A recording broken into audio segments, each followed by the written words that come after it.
बघा आता अचानकच पाऊस सुरू झाला, म्हणजे वातावरण पण नव्हतं, काहीच ऊन पडलेलं होतं अक्षरशः, आणि अचानक ढग आलं आणि लई पाऊस सुरू झाला.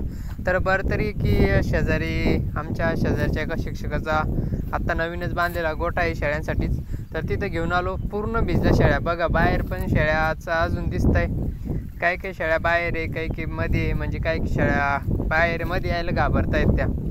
तर म्हणजे असं अचानकच पाऊस येतो, त्यामुळे खूप काळजी घ्यायला लागते. असं वाटत नव्हतं की पाऊस येईलच ना शेळ्या भिजतील, असं राहतं. अचानक अवकाळी पावसाचं काम असंच राहतं, त्यामुळे शेळ्यांची काळजी घेणं खूप गरजेचं असतं. आता माझ्या शेळ्या तर पूर्ण बाहेर भिजत आहेत, पण मग पावसाळ्यात एखाद्या वेळेस भिजलं तर काही एवढं होत नसतं, पण मग कंटिन्यू जर रोजच भिजत असल्या तर शेळ्या आजारी पडण्याची शक्यता दाट असते, म्हणजे पडतात. त्यामुळं शक्यतो पावसाळ्यात शेळ्या भिजू देऊ नका, खूप काळजी घ्या.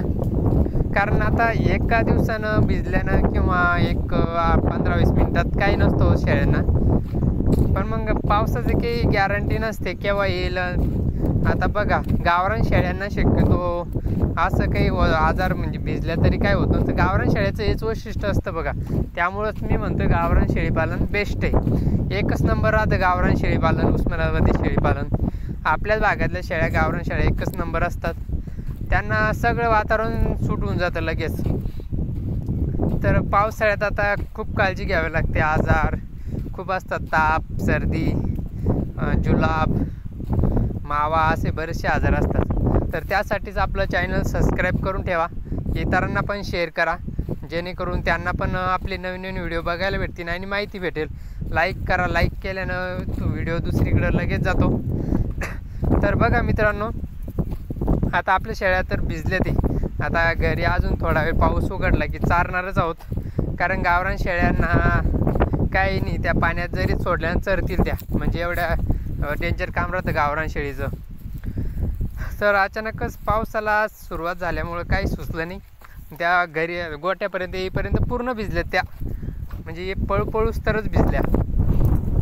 तर बघा आता पाऊस उघडलेला आहे, तर परत शेळ्या आपल्या सोडल्या आता गेल्या चरायला.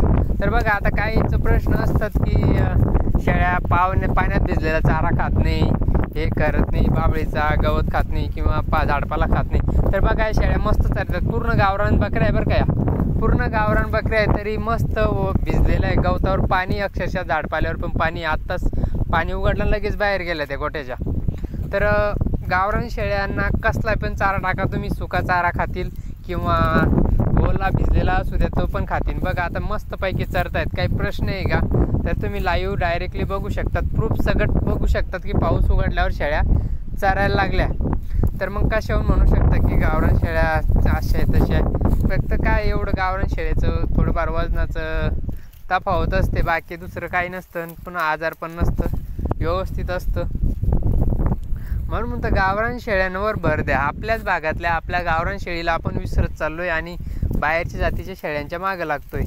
का तर पैशासाठी, 2 पैसे कमवण्यासाठी, पण मग आपण तेवढे त्यांना पैसा खर्च पण करतो आहे बरं का. पण गावरान शेळीला खर्च कमी आहे, उत्पन्न पण चांगल्यापैकी आहे. व्यवस्थित जर नियोजन केलं तर मस्तपैकी उत्पन्न देतात. तर मित्रांनो बघू शकता तुम्ही लाईव्ह डायरेक्टली, कारण आपलं खोटं किंवा असं काही पण बनवून सांगण्यात काही नाही. तुम्ही डायरेक्ट प्रूफ सगळं बघू शकता की शेळ्या पावसात भिजून सुद्धा तरी रानात चरतायत, त्यात काही आता वादच नसतो ना.